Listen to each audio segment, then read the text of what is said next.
Hello, Fightful Faithful. Welcome to another episode of the. Gosh, it's Tuesday. It is. Yes. What was just on NXT? I see. After party. That doesn't seem right. No, Alex, like, let me tell it you. seems like we should be like sad about what just happened. Not really partying, but then again, it's us. So It was the Great American Blit today. But guys, it's the NXT post show. Get in your super chats. Get in your humper chats at humperchats.com. Jewelry puns is where we're going because CM Punk is such a bracelet perv. We thought it would be fun to bring that over here on the Tuesday night show. But we're going to take a reminder for a couple things. We're going to give you a reminder for a couple things. One, leave a thumbs up on this video. Pretty please. Helps people find us in the algorithm. 2, subscribe to this YouTube channel if you would. We cracked 100,000, which was incredible. Alex got his play button. But you know what? I want a freaking play button. So we need more of you to subscribe so that I get one and I can hang it right here. That would be so nice.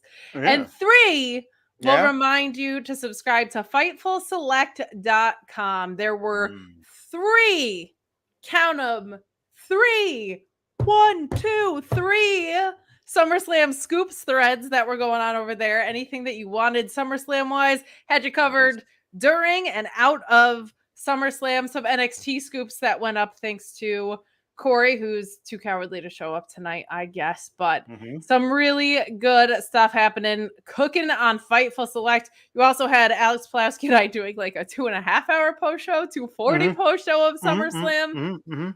I killed one of Sean's bits in record time. It was incredible. You did. But we had so much fun over there on FightfulSelect.com. So feel free to check that out as well. And before we get started, I'm going to take a minute to tell you about a sponsor that we had running all weekends. It is going to run through tomorrow because they are pretty cool and they have a little thing going on that's pretty rad. So Swag Golf Company doing really cool work. They do all these like WWE nostalgia throwback golf club head covers, and they have an NWO series that has dropped their Hollywood Hogan set. They are going to release the rest of it once a couple more things get straightened out, but be on the lookout for some of the really cool stuff they have. They do golf club head covers for all different fandoms. They've got your blades, they've got your mallets, they've got you covered with everything. Look at the detailing on this stuff. Okay. There's some really cool stuff.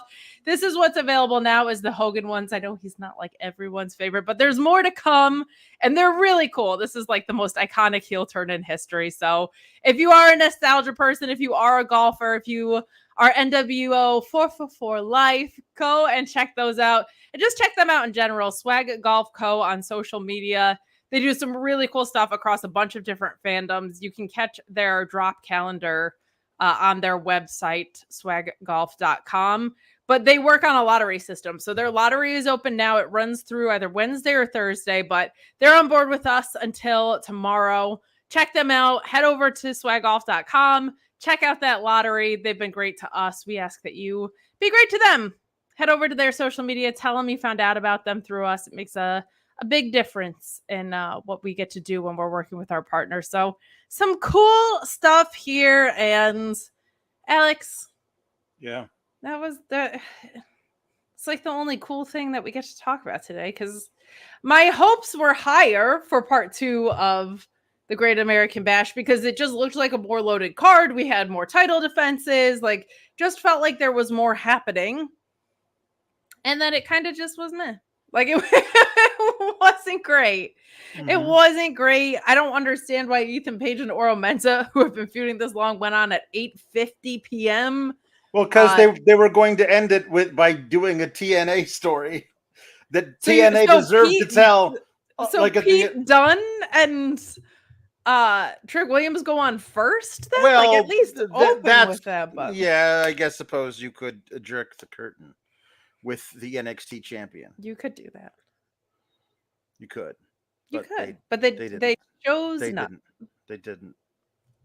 Yeah. I was genuinely let down. And by the way, 2 weeks in a row with no Obafemi. Fired. I mean, everyone there. He was technically on the show, just wasn't wrestling. He'll wrestle next week against somebody who doesn't like. Listen, I'm very nervous about all this thing because, but we will talk about it later. But there's the possibility that I may get the number one idea I've pitched and have wanted more than anything else at the expense of my favorite thing ever. And that is going to be a very hard thing for me to take. I'm going to be tearing my hair out, and I am bald. Which means you're going to be tearing your facial hair out, which is just awful. Just yo. That sounds awful. Meet Norma says, "Hello, bruvs and partners. OTB here. That's original tribal beef." To you, new people. I would buy that t-shirt. I'd buy that t-shirt, me Norma's. What are they doing with Obafemi, and why didn't he destroy Tony D? We'll talk about it later. I'm very conflicted. Bad Apple Jam Treebeard says, if you don't want to get stuck jerking behind the curtain, Blue Chew Code Fightful is for you. Look, I'm gonna be straight up with you guys.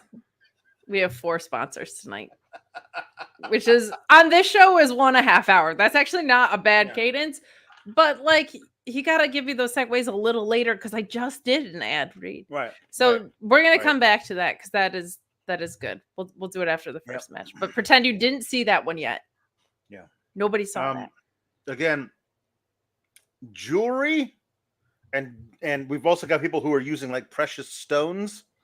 Jewelry and fancy accoutrement puns in honor of CM Punk, who is in love with the bracelet. Yeah, definitely not with precious stones in it, though, just like from Michaels. But if you're looking for examples, I was messaged by Ali Cease, Adam Pierce ears, for example, or Kurt Anklet. Anklet. That makes it sound like a little kid that he had, like a little anklet. Yeah. There you go. I can talk. Killing it. So again, I have no memory of the like that. Listen, again, conflicted. This is going to be the theme of tonight. It's going to be the theme of tonight. Well, hold on before we dive in, though, because I know where you're going with this. I'm pretty sure. Then again, I didn't think you were the bracelet wearing types. And what did you do yesterday? So I don't know. But I mean, I fed the bit, Kate. That's what I did. Well, I know you're killing them if you ask Sean. So in WWE overall, one thing that I find both frustrating and perplexing is they are giving me so much of what I want, and they're taking the weirdest routes to get there. And I live in Jersey, where you're not allowed to make a left turn. Like, they gave me Gunther as champion. And I was like, because Finn Balor put his foot on the ropes, though? Like, there's a lot that we're getting today. Like, I love the way Pete Dunne feels right now, but what did you neutered Trick's championship reign to then go and do this? Like, there's so many things where I'm like, those are the right outcomes, and a lot of titles, quite frankly, on people I really like. But the roads to get there are questionable at best. Like across all 3 brands, I feel that way. For sure. Lieutenant Colonel Photo says we are all influenced. Thank you. Stop influencing me. I can't help it. Okay, I can't help it that the Lash Lounge in Flemington gave me these beautiful lashes, and that I got the influencer right. Okay, so we start out with Pete Dunne coming out, and I legitimately forgot they made this match. I knew we were building toward it, but I forgot that they actually made the match in a concrete way for this week. Trick Williams comes out, and it is the first of many times that I simply had to mute my television. I cannot take a Booker T's Trick thing anymore. I just can't. I think it's a really good song. He ruins it. I think it's one of the best songs that they have out right now because they've taken so many good songs away from people and replaced them with Drek. This is one of the best songs anybody's got. And then they got Booker T going like, yeah, it's Trick. I like it. And I can't do it, man. Yeah, there's just like a lot of times where I have to. It's very frustrating too because I think Vic Joseph is great. Like I think he's really, really good, and your commentary partner, to my knowledge, is supposed to compliment you, not drag you down. And it feels like because he doesn't know who the wrestlers that he's talking about are half the time, it doesn't work. Right. I need Trick called up to the main roster just so I don't have that when he enters. But considering how they're booking him, I don't think he's going up anytime soon. Yeah, I don't know what we're doing.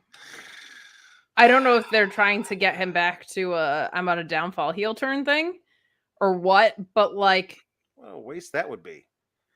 What correct. a gigantic waste that would be. Especially Well, I don't know if you've noticed at the end of the show tonight. Well, that's what I was just about to say. I don't know if you noticed, but if CM Punk is a Michaels bracelet perv, Shawn Michaels is a heel turn for no reason perv. So I love Pete Dunne. I'm really into the idea of him coming back to NXT in a major way, but not while he's also doing something on Raw. I don't feel like that should be allowed. I'm pretty firm on this. I don't understand. There's so many people who aren't doing anything on the main roster. Let them go to NXT and stay in NXT. And then when they're done doing their NXT stuff, they can go back to the main roster. Maybe there's some spot for them. But like it's a weird thing for me to be like, so on Mondays, Pete Dunne wants revenge on Sheamus because maybe Sheamus gave him the nickname Butch. I guess that's what they're implying, maybe. I mean, it's not, but that would be the main reason to get revenge on him. If this man everybody called me Butch. Like I showed up, he forgot my name, and he was like, "Hey, have you met my friend Butch?" And everybody in the locker room called me Butch for like a year and a half. So I'll never forgive him for that, and I want to bust his head open with a shillelagh.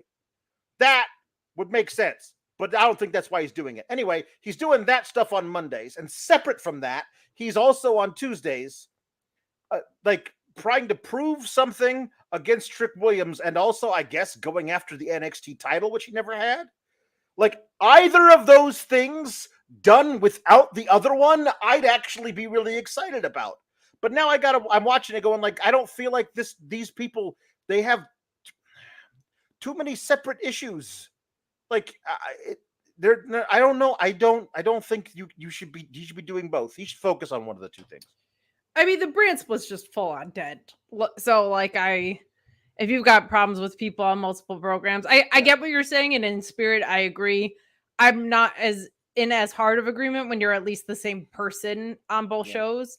Yeah. Like I was peak annoyed when Mia Yim was a babyface on one brand and a heel on the other. Yeah. This at least feels like it's the same guy showing up on multiple shows. Yes. And yesterday, I mean, Grayson Waller and Austin Theory came to Raw because of Jelly Roll. Like the brand split's dead. Kill the draft. Just have people on different shows and then trade them when you need to. It's a much better way to go about business. It's absolutely stupid every year. And that being said, I liked the instance of Randy Orton coming over for Gunther because the story kind of called for it. So like, don't put weird constraints on that. Anyway, Randy Orton coming for Gunther to like get revenge because he was never really pinned in the King of the Ring final. Imagine him doing that while at the same time on SmackDown doing a slow burn heel turn to try and fight Cody. Like, don't do both things at the same time. Do one and then the other. I don't know why we're doing it at the same time. Anyway, the match between Pete Dunne and Trick Williams is predictably very good. Trick Williams gets to do a lot of things in this match he doesn't normally get to do against other people. Pete Dunne is a wonderful professional wrestler. I said a few years ago when it was at the height of who Pete Dunne was in NXT, I said the only reason this dude isn't world champion right now is because he's not 6'5". Like he was just too short, and like otherwise, like he had so much everything about him that was so cool. And they were like, I mean, small, also English, and the weird thing where you like punch yourself in the face. That's weird. could you not afford sleeves for your fur coat? There were a lot of niggling things that people had backstage that they were like, I don't know. Anyway, he's so great. He gives Trick a great match. Trick gets ahead of himself, angry about something, and winds up like kneeing the turnbuckle and turning around into a bitter end and loses to Pete Dunne clean. Clean as a sheet. Which I'm like, okay, well, this is what I thought at the time. This might be the beginning of something. I don't agree with it, but the beginning of like, hey, maybe they're like setting him down. Like he's hard on himself. He doesn't know where to turn, all this stuff. Maybe you get like more of like a edgier type of thing. And I thought separate from Pete Dunne though, because you just lost to Pete Dunne. Clean. Clean. On a show where nobody ever loses clean ever. Sparkling. like a hospital room. Yeah. Clean. Sanitary. That's how clean he lost. He lost sanitary. Mr. Clean could never. You could eat off the floor of this loss. That's how clean it is. Okay? So, Pete Dunne is backstage. They're asking him about it. Like, what do you say? What, you had that great win against Trick Williams. And what's next for you? It's like, I beat Trick Williams. He's a great competitor, but I proved that I should be next in line for the title. If Trick Williams wants to, and then Trick Williams comes out and starts punching him, starts beating him up. So here's the deal. Trick Williams, this is part of his overall character because it is. He won the North American Championship after they released Mustafa Ali for no reason. And then he stepped in and got a match versus Dominic Mysterio and beat him at a play at No Mercy last year and held the title for 3 days, maybe two. I think. Lost it on the following Tuesday. Just lost it right back to him. And there was like that he didn't do any. All he did was like try to politic his way, I think via Cody Rhodes, into a multi-man thing for the number one contendership to the top title, and never even approached the NXT title again. Didn't care about getting it back. When he finally became the champion, there was not his fault. Bad booking. That like a terrible horrible 90-day, like 60-day. I don't know. It felt like 30-day. Very short title reign, it felt like, after he beat Ilya. And then he lost the title to Ethan Page, wasn't pinned, actually knocked out Ethan Page to pin the guy who he caused him to lose the title, and he doesn't immediately come out and say, hey, that's BS, I want my title back. He's like, where do I turn from here? So he doesn't care about getting titles back that he lost. Then you put him in a little feud with Pete Dunne that kind of feels like it's more about Pete Dunne than it is about Trick Williams. They have a match about it, and Trick loses sanitary. That's how clean he lost. And his whole thing is now this the most over babyface in NXT. I would argue maybe top 3 most over babyface on the roster. 4. Roman Reigns is babyface now. But like True. he's in there, top 5 for sure. And you've decided that now that dude is on top of everything else the way you booked him. Now you made him into a sore loser. What are we doing with Trick Williams? I don't understand how any of this is possible. Like it feels like if you were just like rolling, like doing it randomly, you would have to come up with a better way of booking this guy than this. Yeah, if you had the Manatee Ideal balls from South Park, you would come up with something better. This is so. What was frustrating was I thought the match was really good, and I felt like it was a showing that I don't want to say Trick Williams needed, but like it. He has been performing to a lower ceiling than he's able to because of the circumstances that he's been performing under. Yeah. Like in that 4-pack, etc. Not to say he wasn't doing cool stuff, but it was sometimes you just need like a clean one-on-one wrestling match with someone who's really good. And I needed that for Trick Williams, which makes me happy because he had one title defense against Ethan Page. It wasn't great, and then he lost it. Yeah. So I was glad that he had this match from that standpoint. The finish, I genuinely don't understand. I'm really nervous because HBK just likes to turn people heel when he doesn't know what else to do with them. Yeah. Like that this is going to be sour grapes, which, as you know, is way worse than sour grapes. Mhm. Trick shouldn't be a whiny sore loser. He shouldn't be fixated on Pete Dunne. Like Yeah. it's not just even that he lost his title; it's that he Mhm. lost it in a 4-pack where, as you said, the Yes. champion oopsie daisied onto someone, Yeah. and there was no story set up coming out with the other 3 guys that were in that match or the champion. Like it was just like, okay, you are completely separate from Yeah. the rest of the top of the cards now. Like that Yeah. is just so bizarre to me. Very happy for the Pete Dunne side of it. I liked the vignette we got last week or the Yeah. week before. He looked great in this as always. He's great. I'm a Tecker sicko. This is an up my alley dude. Right. And he's just like this angry little menace without being so Right. Tasmanian devil like a lot of WWE presentations of small angry Mhm. dudes are. He's great. So I was happy for him, but just absolutely perplexed by the ending. And the sanitization of the way Trick Mhm. lost made it even weirder. Like somebody broke out some rubbing alcohol. Like that's how clean it was, When man. there is an infectious disease that breaks Yeah. out in a Yeah. hospital and they Yeah. have to Yeah. isolate that Yeah. person, You know, this like is the room they put them in. where you have to, like, when you're coming out of the room and you stand in the weird little shower thing in your hazmat Yeah. suit. That's how clean Clean he he lost. lost. Come Danny on. Tanner would be so happy.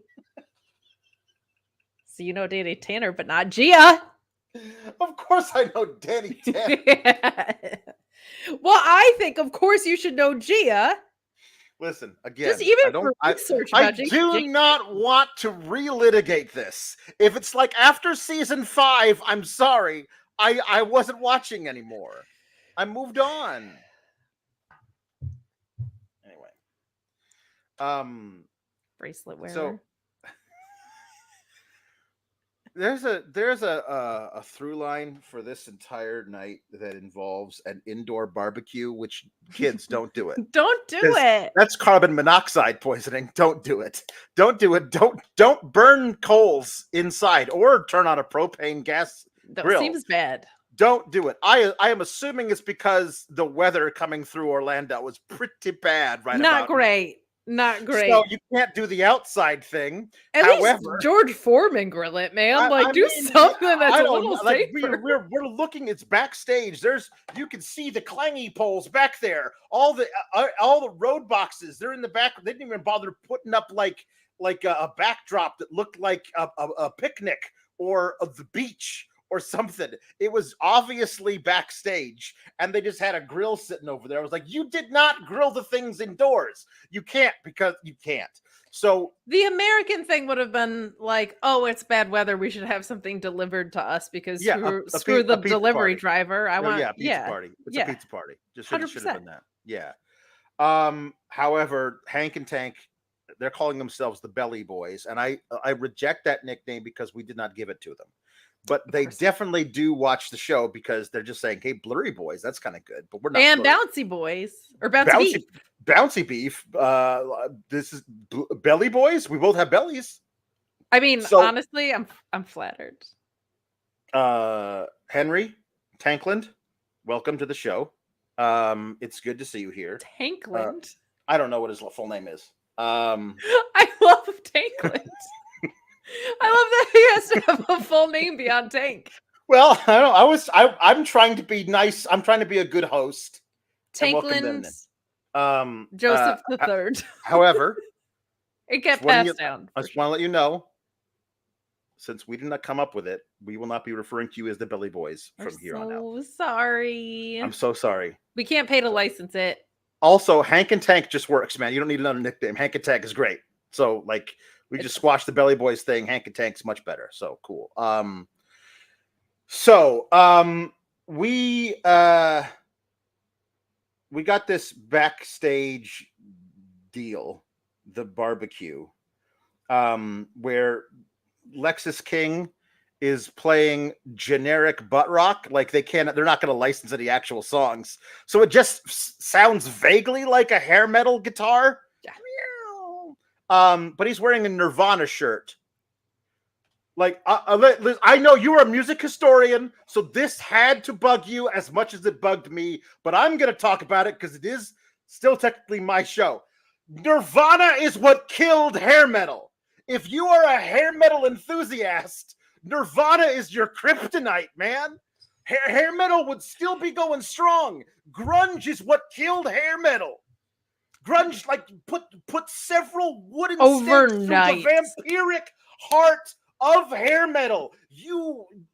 Nirvana, like, what are you doing, man? Not even just grunge killed hair metal. Nirvana killed hair metal. Like, specifically them. But specific. Yeah. Specifically Nirvana, but like, I'm just saying, if he was wearing a Soundgarden shirt, it wouldn't be much. It would better. Also be incorrect, yeah. But to wear this one when Smells Like Teen Spirit put people that were playing stadiums into arenas overnight because it was cool and radio friendly enough. Like, you cannot tell me that someone that listens to Heart Shaped Box also is like, yeah, Round and Round by Rat-a-tat, cool. Knock it off! Lexus King. Rat-a-tat. Round and round. Rat with 2 T's. Rat-a-tat. No. Wait, what did Rat-a-tat? There was a band called Rat-a-tat. And there was a band called Rat-a-tat, but it was just Rat with 2 T's. It was Rat-a-tat. Rat-a-tat. Well, yes, there was definitely. Was there a song? Fine. I literally remember it because of Guitar Hero. There was something that was Rat-a-tat on Guitar Hero. I'm 100% sure of that. And now I'm remembering the Geico commercial where they say they have a rat problem and they're playing that song in the round and round. That's a great one, man. That's a good. It's like, listen, yeah, listen. So he says, I broke Eddie Thorpe's hand, which is why he's not in charge of being the DJ, and that Eddie Thorpe shows up and they were going to fight. And they're like, no fighting at our barbecue. Get out of here. And then they made a match later for Eddie Thorpe, who apparently has a broken hand, versus Lexus King next week. So that'll allow Lexus King to get his win back. And then we'll just continue this feud forever. Shout out to the chat who's pointing out how young I am at the age of 24. It's impressive that I really know as much music history as they do. Because you're a music historian. That's why. I did perhaps talk about it so much that you started reading a book. It's just how us Gen Z people act, which I'm a part of, obviously. Yes. I'm okay with them running because they've only had the one match, right? Or have they had 2? They've had one. They had the one. And then they're going to have a second one, but according to Lexus King, he broke Eddie Thorpe's hand in their first match, and so in their second match, Lexus King will do the hidden balls to his hand, and then it'll further break his hand, and he'll have to be pinned, and then they'll have the third one. Do we think there's a shoe injury? Should I be asking Corey your thoughts? I don't know. He said he broke his hand. If he broke his hand, I would hope they wouldn't clear him for the match next week. We just happen to know a scoopster of this brand. I mean, I don't know. Lexus King said I broke his hand. And that's why he's not spinning his beep boop music. I do appreciate that he is somehow simultaneously like hair metal, but also boomer. Mm-hmm. It's like those kids in their rock and roll, but my version of rock and roll was awesome. Those kids in their bleeps and bloops.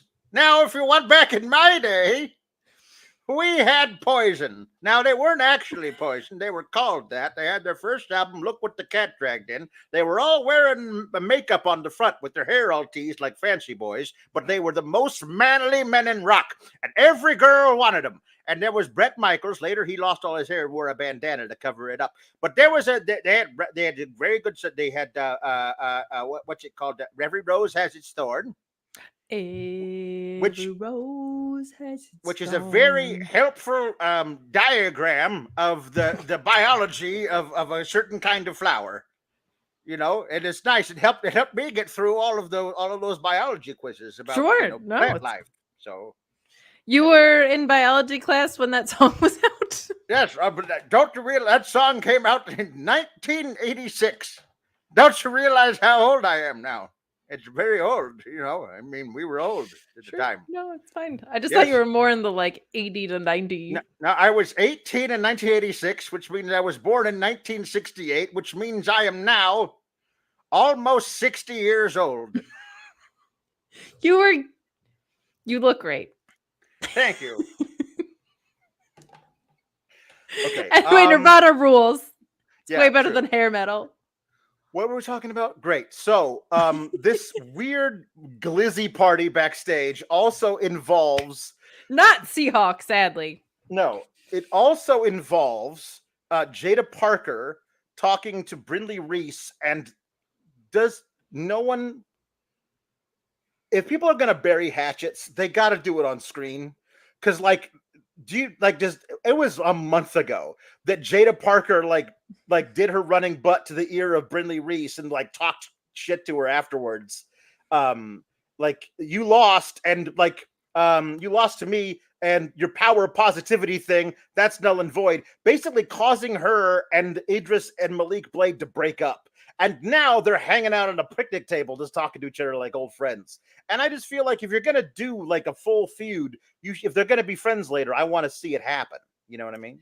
That's fair. I think bygones should be by here's until we see them be gone. Bye still here, which is hard because it feels like you're saying goodbye to something that is currently still here, but it shouldn't be bygone for sure. Absolutely not. It should be hello still here. That's what it should be. It shouldn't be bygone. It should be hello still here. That's fair. That's fair. It should be hello still here. I do not understand the value of a single one of these segments that we got tonight. Like at all. No, there's zero value for any of them. Jada Parker wants a shot at Roxanne, and it's either, I think it's Tyson. It's Tyson of Team Tai Tai comes in and says, Lola first says, I almost had her in my last match. I want another shot. And Tyson comes in and he goes, did you see? I think we can all agree that match last week between Thea and Roxanne was fire. And I was like, what white guy scripted this for you? And begging people to sound like that they'd be in a conversation that they would be actually having. Hey, I think we can all look. How many times have you walked into a circle of people talking and speaking on behalf of the room, I would say Kenny Omega and Bryan Danielson was one of the greatest matches I've ever seen live. No, I think we can all agree. Anyway, nobody agrees. Jada wants another shot at it. And so wants her first shot at it, and Lola wants another shot at it. Sol Ruka's there just kind of vaguely nodding. There also is there's going to be a wing eating contest between, I think it was supposed to be Hank and Mr. Stone. And Mr. Stone's like, it's my cheat day, so I'm ready for this. This is no problem. And then Stevie Turner's like, I think I can eat more wings than you. And Hank was like, Hank, hey, I think you should let Stevie Turner have your spot in this wing eating contest. And so they have a co-ed intergender wing eating contest, which is going to play great on the CW. I'm telling you, those people over there love them some messy competitive eating between mixed genders. They love it. Especially like as a part of a pro wrestling show. Yeah. Jada Parker rules. She does. Later we see the aftermath of said contest. Both of them are about ready to throw up. Like they have to prove that they're the best assistant to Ava by eating more wings. Like none of this makes any sense. But like Robert Stone is overhearing other ladies, two of whom I've never seen before, saying, wow, look at all the talent in this women's division. I hope one of us will get a shot at the title soon. He's like, that's what gives me a good idea. A multi-woman match next week among anybody who hasn't had a shot at Roxanne yet.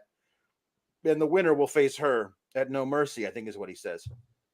And so we're going to do that next week. By the way, also Ashanti is hitting on all the ladies.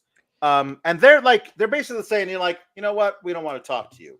But they don't actually assault him. Unlike sexy Robbie, whatever that guy is from that terrible Roku show, he shows up. And remember, Carmen Petrovich kicked him in the face a couple of months ago. Now he gets punched in the stomach and then shield power bombed through a table full of glizzies in the back. And everyone reacts as though it's the greatest thing ever. But I'm wondering why he's not allowed to hit on people, but Ashanti is, even though he's rebuffed, he's not put through a table. No, and he made. I mean, I guess good that the women are now allowed to respond to themselves. Right. But Ashanti, who was hitting on Jakara Jackson in previous weeks, hits on Jada, that immediately hits on, was it Lola Vice who came in? Lola. Yeah. Yes, Lola. Yeah. And then this guy just comes in with, God bless him, his eggplant emoji onesie. And all he says is like, hey, we won't need smoke for the barbecue because there's so many smoke shows back here. And like that guy is the man. one. Yeah. I was like, smoke show's not even like, I would take smoke show over a lot of what people have called to me at times. Right. Yeah. I was like, that's not even that gross. Like, that's kind of nice. True. I forgot Stevie Turner, in order to make sure she's the one who presents the amazing idea that Robert Stone had, punches him in the face and then runs away. Also, the Beach shows up with a solo cup that obviously has nothing in it. And Sean Spears looks down at the cup and says, Beach, I vouched for you. I told the people that you were going to behave yourself. What is this? It's like, hey, man, you're not my dad. Leave me alone. So, like, you vouched for me. So, well, like, I owe my career to you. And I honestly, I just feel like you don't need this to have a good time at this party. And the only stuff we see available for anyone to drink behind them is lemonade. So, like he's not allowed to drink lemonade. He swore off lemonade. Like, what are we saying is in the thing? Is it? There's not a keg at the party. If there is, we don't see it. It's just a weird deal to me. Are you the captain of the sour ship gonna tell us that lemonade is not an addicting thing? Well, it's certainly not alcoholic, which is what I'm assuming he's not allowed to have. He should have been carrying around a can that just had beer written on it. You know what I mean? Yeah, or like a Molson, but with his fingers covering the letters so that it's not a thing. How is this guy still allowed to walk around this promotion? I don't know. Is what I want to know. Like, that makes absolutely no sense to me. And most consternating to our friend Luis Polito is that in walk the Good Brothers, and Carl Anderson questions the quality of the glizzies at the barbecue, and then has a fight with two fellow lower mid-carders. Carl Anderson and Luke Gallows apparently not allowed to do that. And it's just too bad. It is too bad because you know what would be fun would be like Carl Anderson versus Pat Buchanan or whatever he's going by right now. I feel like that would be cool. Ben Buchanan. You keep saying Pat. That's a very different person. Hey, that could also be very fun. Let's be real. Well, no, it would. It could be fun, but it's definitely not the thing you're thinking of. Who I was referring to. See, Delgado asking the real questions here. Why wasn't he drinking Wheatley's? So good. Honestly, he could drink it neatly. Because then you would have to have Sean Spears say you're not allowed to drink that. That's a good point. I get the loose cannon thing. I feel like loose cannons don't hang out at barbecues. And I feel like at this point, Shawn Michaels said there should be second chances. And this guy is on like his 8th chance. So I don't understand why they were like, we'll give you another chance to prove yourself. And he's like, actually, I've proved that I am terrible and a detriment to this company. And they were like, we're going to take zero action about that. Delgado asking if Pat Buchanan has been dead for 30 years. Pat Buchanan's still alive. He is 86 years old. Okay, well, I'm 24, so I'm sorry. I have no idea Anyway, so we just went through most of the show because most of the show was the backstage glizzy party. It wasn't great. Luis says, it's G1 season, damn it. The Machine Gun Carl Anderson should be fighting for the Heritage Cup, not fighting over freaking glizzies! With 3 exclamation points. Well, hold on. Glizzies warrant multi-month feuds, according to some people in the wrestling space. But Alex, Yes.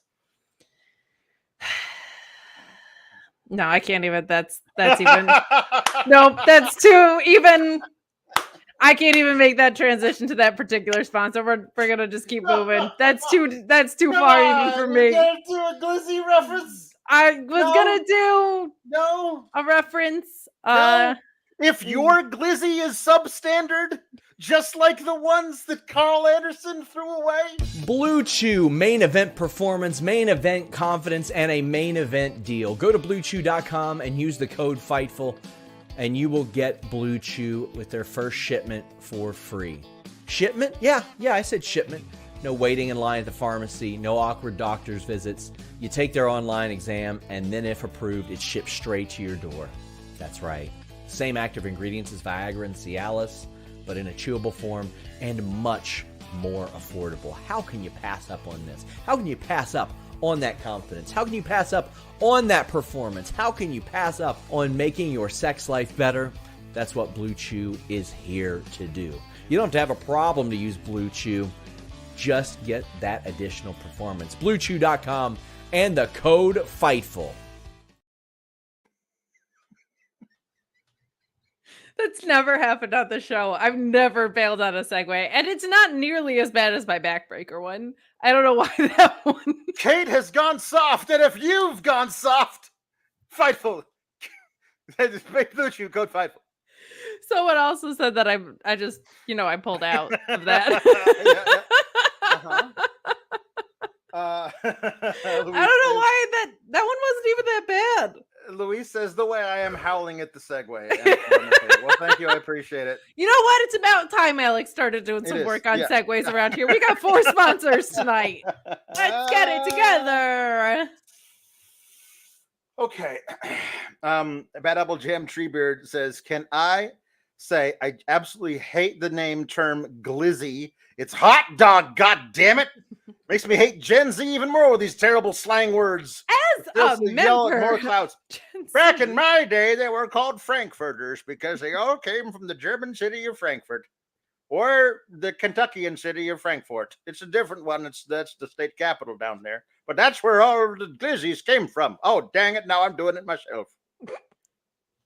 If there was a dog if there was a dog and it was hot, you had to eat it. Oh, that's terrible. Go vegan. Kelani Jordan defeated Tatum Paxley. Okay, so Tatum hides somewhere outside the ring, and she climbs underneath the ring, and then Kelani goes to where she went under, and instead of finding her, she finds the Barbie doll, and she picks it up and throws it down in disgust, and then Tatum Paxley runs in and does a chop block to the back of her knee. And honestly, if your whole thing is gymnastics, it's hard to gymnastics when you don't have one of your legs. So it is true.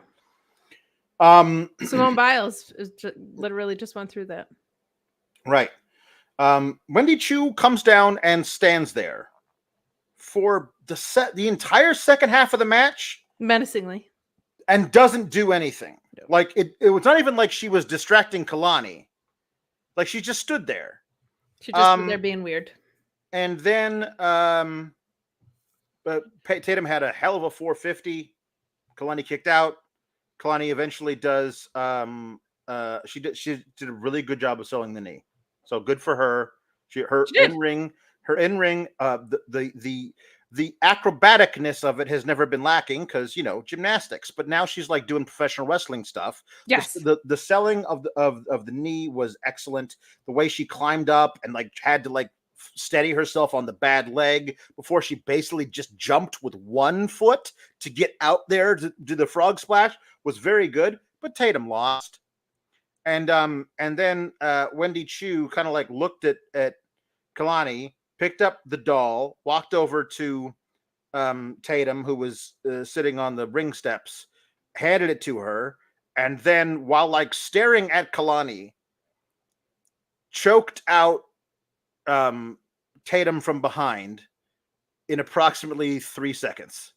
Like she just let go of her so fast, but Tatum was already out. I don't know if that's supposed to be like supernatural or That's what I was trying to think early. too. Yeah. I don't know, but why can't we have nice things? Everyone was so excited for Tatum Paxley, and Chu to be a tag team, to be something, like to be. I don't know, but like I guess Wendy Chu was showing that she's not actually in allegiance to anybody. She just wants a thing. I still feel like I'm owed a thing where they tell me why Wendy Chu is like this now. Yeah. I feel like I'm still really owed that. And maybe if she has a full program with Kelani, eventually we'll get the thing that tells us why she's possessed by a sleep paralysis demon. I don't know. You know? So I thought the match was really good. We did see more storytelling from Kelani in this, which is great. We still don't have like a ton of character for her, but hopefully that's also developing with time here. Tatum translating this very different thing than she ever was to the ring is going well. Like I always, especially for spooky stuff, one thing I always look for is match pacing. And because I feel like that's where so many of the creepy tension moments breathe is in match pacing. And Kelani obviously moves very quickly because gymnastics. So I just thought she did a really, really good job, and she didn't look like there's nothing that takes me out of a spooky gimmick faster than like this moment is too big for me right now. That kills everything, and there was none of that. She looked very assured of who she was there, which is really great stuff. So kudos to them for that.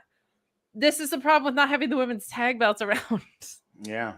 Like, what were they going to do? A tag program for no reason? I mean, you could, if you were going to do that, a spooky duo is the way to do it.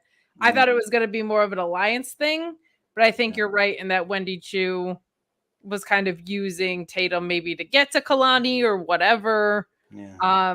But it does feel like we're going to find out why Wendy Chu became this when she's in a proper first feud, which we haven't seen her yet. So I'm hoping this program with Kelani seems inevitable. I think that would also do wonders for Kelani if we could get her in a program with someone as experienced and interesting as this version of Wendy Chu is. So really good match. I like more and more what we're getting from Tatum. And I liked even things like she got distracted by the belts in this. Like that tells me you're fixated on that still. Even with this cool doll thing, like that's what she's obsessed with still. So some good work in here, but yeah, they weren't an alliance for long enough for it to feel like a turn on her had any impact. Yeah. So I don't know where we go from there. Yeah, I don't know either. It does feel like I certainly thought we were going to get Lola Vice versus Kelani, and I thought we were going to get Jada Parker versus Kelani Jordan, and either one of them would be great people to take the title off of Kelani. But now they're both baby faces, and I don't. Fallon and JC Jane? I think Steph Vacker probably maybe coming in heel. I mean, I she'd be coming in heel, sure, but like whenever that happens, like they're doing a lot to tease Roxanne and her. You know what I mean? So like Roxanne keeps name dropping her on social media. Like, you think that instead of Julia? Julia has her. They announced her first date, which is like I don't know, next month at some point. Like I don't know. I you know, I'm impatient, and I think that I'm looking at the current field of heels in NXT, and I'm like, I got Fallon, I got JC Jane, who do I got? Jada is kind of tweenerish, right? Well, like they certainly presented her as babyface tonight, and they have been earlier. She definitely was talking shit to Roxanne last week, which doesn't mean she's a babyface. They're just presenting her as an antagonist to Roxanne, who is certainly a heel, and usually they don't do gray area with that. So I don't know. They don't, but we most recently saw, I don't think it worked, but two faces face each other and two heels face each other. Jada Parker to me reads almost like go with me on this. Because it's a weird comparison to start, but by the end I think it makes sense. Reminds me of Eddie Kingston, where I feel like she wants to fight everybody. Maybe she'll have one best friend, maybe she'll have her John Moxley in the process, but that face or heel that just wants to fight everyone for whatever title, it has a problem with everyone. When she called was it Tyson? She called him meatball. That actually made me laugh today. She has so much she has the thing that's unteachable immediately. So that's really cool. But to your point, if I'm in charge of booking, but I think maybe Kelani's a little too vulnerable for this right now. And I have Delta signed. She comes and destroys Kelani and wins the title. There you go. That's a good one. Honestly. That's a good one because she is. You guys are gonna love her. But no, that's a really to good your one. point, like we have this new mid-card title, and it feels like everybody that should be established around it is not really established around it right now. So I just hope that gets corrected because it felt like, oh, this will bring new life to the women's mid-card. Yeah. Bad Apple Jam Treebeard says, I mean, you can still do gymnastics with one good leg. Just ask Carrie Strug. It's true. That's Simone Biles. Yes. With that injured calf. Just Ricardo says, Taters Paxley from Idaho should have won. And Sweet and Sassy Creation says, why is Kelani still champion? She's boring. We want Tatum. I really love Tatum Paxley. I think that they have a lot they can still do to make Kelani way less boring. But more interesting, less boring. Yeah. Tastes great, less filling. But I think that they should do that with somebody before they become champion. But that's just me. Or if you're gonna do it when they become champion, you have a bunch of stuff lined up. Like, okay, we haven't. Obafemi is actually a great example of this. Of like they haven't really done anything at all. Right. But they have the personality for it, and we're gonna give them push to the moon. Meet Norma says, is Tater a spooky horse girl now? What is this? I don't know. Tater's not a horse girl. Well, she was going after it. It wasn't a horse. It was the Barbie thing. I don't know. I'm not sure why that's a horse girl thing. I'm not really sure Meet Norma. I'm not sure what's going on. Ryan Cicchini says Delta to destroy Kelani. That's a really good idea. Nice pull. Because I personally just want Stephanie and Julia to just basically decide we're both here now and there's only room for one of us, and they just decide we're going to destroy each other at the detriment of everybody else. Would be kind of fun. But Tom the Man 94 did say Cora Jade, and I don't know how soon she's coming back. She got hurt in December last year. So it's been like 9 months. So I don't know how close she is to coming back, but that's a really good spot for her. That would be kind of fun. I don't know when Nikita comes back, but I did ask Corey to ask about Nikita because we just haven't heard anything. No, we haven't heard anything about her. Okay. So third match of the night, just right around the changeover of the hour. Our NXT champion, who is the Miz. He's the Miz. He's the Miz. He's the Miz, and it's not awesome. Correct. He's so freaking good. He's so good. He's such a great natural talker. Like, he did this really cool little thing was he was signing all these autographs things earlier today. He was like, you know what? Everybody who's going to come to see me beat Oro Mensah is going to take home this an autographed 8x10 of me talking crap to Oro Mensah. You can sell that on eBay for obviously hundreds of dollars. Pay off your cell phone bill. And he's such a natural talker. I loved him talking backstage with Nathan Frazer was really Yeah, cool. that was really good stuff.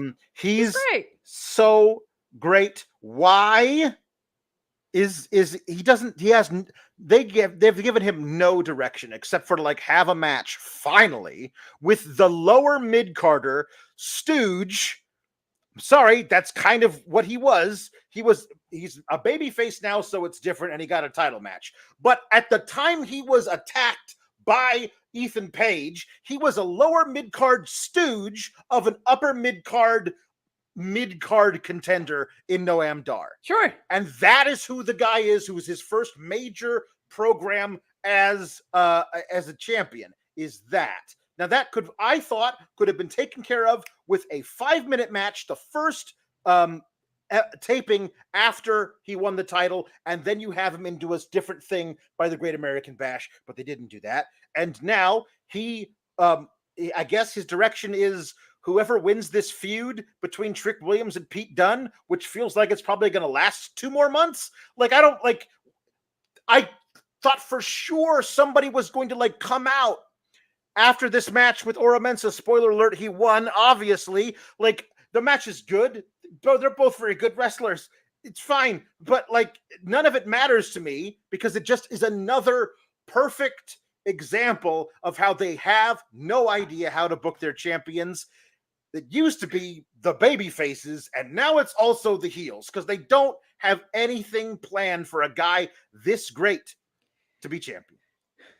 This also felt like I was very Zoolander. I feel like I'm on crazy pills with this match because I was expecting, much like Drew and CM Punk, it felt like we built for 8 months there to a story that we didn't get in the match. It became about Seth and a bracelet, famously. Yeah. Here, it felt like we've been building for weeks leading into months of there should have been so many 1, 2.5 near falls that just drove Ethan Page crazy. Yeah. So many quick roll-ups that he's like, what the hell is going on? And that drove Ethan Page off the deep end. Right. To the point where he's just beating the crap out of Oro Mensah or whatever. So what I wrestle this like a regular match, the story doesn't allow you to. It just didn't there was no payoff, and there was Ethan Page is so great at emoting in ring and telling story that I just felt like the way that this match was put together ran so perpendicular instead of parallel to what they've been telling us. So it was very very much a bummer this went on at 8:50 p.m. Yeah. Very much a bummer that the story didn't match what we got in ring from the weeks of build. And this was indicative to me too, because Alex, we live in this Arrowverse and we watch this every week. We do. Yeah, it's true. It's true. I was on the Shining Wizards podcast yesterday. Go check that out. And one of their hosts, Matt, had kind of just started watching NXT when Jordan Grace came back. And he even yesterday was like, we gotta get over this Oro Mensah and Ethan Page match. And I was like, he is just started watching again and is already fatigued on it. Because he knows what Ethan Page can do too. Yeah. And so I think everybody, it was just interesting because it's not just the same. We see the same pattern bookings over and over and over again. He's only been watching since Jordan Grace came back and had the same takeaway. So that was indicative to me of that. It's not just us sour tears. It was him as well. I realize now I missed the first minute of the match and didn't think to rewind it, but are you telling me that the very first thing that happened in this match was not Ethan Page tries to run at him and Oro Mensah ducks behind him and does the little schoolboy roll up, and it's a 2.999, and it's that close, and Page is holy crap, he might actually do it. That is the obvious way you start this match, because that's the story you've been doing, is that Ethan Page has been saying it doesn't matter that he pinned me in all these things that didn't actually matter, because when it actually matters, I'll just kick out. That's obvious. He can't actually pin me. I'm the champ. And if on the very beginning Oro Mensah comes that close to doing it, it'll make Ethan Page lose it. Yeah. And And that allows him to like wrestle a completely different match because he's always paranoid. And every so often he'll get another even better version of a roll up with like more leverage or like a seatbelt type thing or whatever. And he gets him so close every time. And Ethan Page just is losing it. Like, how you're not even doing moves to me. Yeah. Like, this is not allowed. Hit me with a finisher or something. Like, that would have been great. But it was just a match. It was good, but it was just a regular match. I mean, the plus side of that is that we got to see Mensah do some really cool stuff, which I was glad because he's really good. Yeah. But the match that the story called for, in my opinion, is much closer to what you said. Yeah. And I feel like the first 5 minutes of this match should have been that. And Ethan Page just, at first, he's like, I'm cool. You know, and then it's like, all right. And then he just goes ballistic, right? Mm-hmm. Like that feels like what was called for in this. So Ethan Page won. He put Mensah through a picnic table on the outside, which had hamburger buns on it and nothing else. And the ref was very lenient with his 10 count. They kept mentioning, like, using his discretion, it is a championship match. Nobody wants to win this by count out. I guarantee you Ethan Page would be fine winning this by count out, but he dragged him back in the ring. Mississippi. And then he brought him back. He brought him in. He hit a big boot, and he did another Ego's Edge, pinned him. And then he talked to the camera about, Pete Dunne, Trick Williams, whoever you're coming for. It's not NXT, it's NX me. So that's good. No bracelets. Hey, Joe Hendry came out, and they got to play the music louder. For it was a little low tonight. That was weird for the people in attendance because they were way off beat when they turned the music up. I believe in Joe Hendry. it was the whitest clapping I've ever seen or heard. 2 and 4 white people. 2 and 4. They weren't even on the 1s and 3s. They were on the 5s and 7s. They were way off beat. They were listening to some weird prog band. I don't know what happened there. I don't know what time signature you think this is in. This is not King Crimson. This is Joe Hendry, okay? Some Dream Theater shit happening. Don't know what the hell's going on. But he has his match with Joe Coffey. He's good. Of course he's good. He's good. And he wins with a big choke slam. He's good. So I don't think they're doing. Nobody is saying that Joe Hendry isn't a good wrestler, even very good. But like, what makes him special is all the other stuff that HBK neutered last week. That song still remains terrible, and so whatever else we're getting, he said after he pins Joe Coffey, because he pins Joe Coffey, it's fine. He does a fun little Eddie Guerrero spot where he he takes a chair that he obviously placed there and hands it to Wolfgang, and then lays himself across the announce table, and then the ref sees it and kicks out Wolfgang and Mark Coffey, who do a really good job of being angry about it. And then he gets in the ring and hits like 3 moves and pins Joe Coffey. So, you know what I mean? I did like that the beginning of it started with like the wide shot and him doing the turn, and then he just immediately threw Joe Coffey through a table, I think, or was doing something at ringside. Right. He also kind of gave like a weird goodbye thing, which makes it feel like he did not give a goodbye thing. He says, "I'm staying here for a long time." He says, okay. He's having a match versus Wolfgang on Impact this weekend. They promoted that, so that was nice of them to promote that. But so my thing is now, like, I'm sticking around. Well, you got rid of I guess you won't have until after Thursday, but you got rid of the Gallus boys. So now what is your direction? You're just here. You're just here, and I feel like. Oh, that's right. He said, like, if you say my name, I'll appear. Or whatever, right? But you don't even need to say my name because I'm guarantee you I'll be here next week. And I thought it would be cool if he had been like, Ethan Page, keep that title warm because I'm coming for it. You know what I mean? Like that's a really good thing because I don't think people would. It would be really fun. Hopefully we get a better song making fun of Ethan Page. Ethan Page would be mad about it. It'd be two big guys smacking each other around when they finally have the match, and then you have Josh Alexander show up and cost Joe Hendry the match, and he and Ethan Page can be like, hey, I remember you. And it'll be really fun, and it's a really easy way of furthering stuff for both shows. Why not do that? Maybe they will eventually, but it felt like a really great opportunity when he had a microphone on his face after he got rid of the Gallus boys to be like, I'm coming after Ethan Page, who currently has nothing to do because right now he's waiting around for the victor of Pete Dunne versus Trick Williams, which will be over at Halloween Havoc. Well, Pie in the Sky Dream, maybe No Amdar is closer to ready than we think, so that would be nice. Maybe. I have less of a problem with that just because he probably does have two other Gallus boys to take care of. Yeah.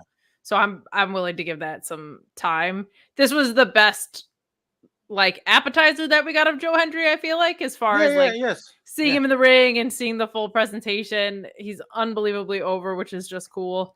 It just is kind of weird because it feels like he's more on NXT than TNA from what I gather from people that watch the TNA product. So I don't know, but Alex.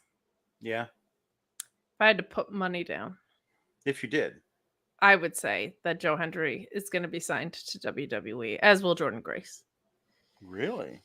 Yeah, I would. Wow. But I would want to know the most that I could about such betting odds. Probably, yeah. And I would want to go to the place with the earliest openings for.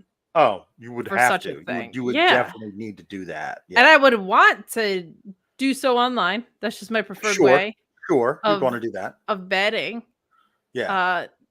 So I don't know. Maybe Sean could tell us where we could go. I want to talk to you guys about our great partner at BetOnline AG. Yes, the place that lets you bet on pro wrestling. We've gotten our pro wrestling betting odds from them for years, well before we even worked with them.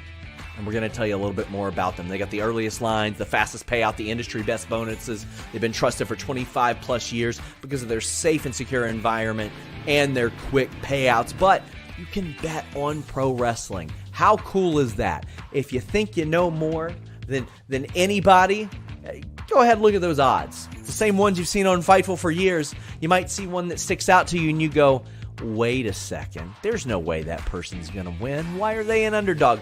Make yourself some money. BetOnline AG. And hey, it doesn't stop there. Whatever sports you want, they got you covered. Popular games like blackjack and roulette, Supernova, Skyward, all that stuff. BetOnline AG. Please bet responsibly and only bet what you can at BetOnline AG. I love that song, man. That song. It's the catchiest. It's the catchiest in online sports betting, I would say. And a little peek behind the curtain, because I know you guys are dying to know.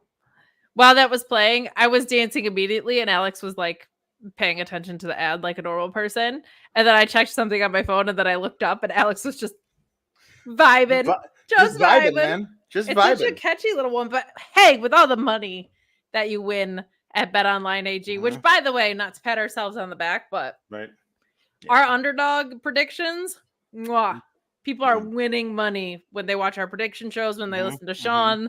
Those underdog bets are coming in hot here at Fightful, but it's all the money that you're winning from BetOnline AG. Subscribe to FightfulSelect.com. Best $5 in the biz. Tons of news coming down the pike with the Warner Brothers deal. Tons of contract news still on the way this year. Sean did so much work over SummerSlam weekend. Oh my gosh. So much happening there. But other fun stuff. You can join the Fightful Select Discord if you don't want to be with the weirdos on X. Feel free to hop in there, talk wrestling with normal people. The Ask SRS channel in there. He just tries to get you answers as soon as he can to all of your questions. God bless him.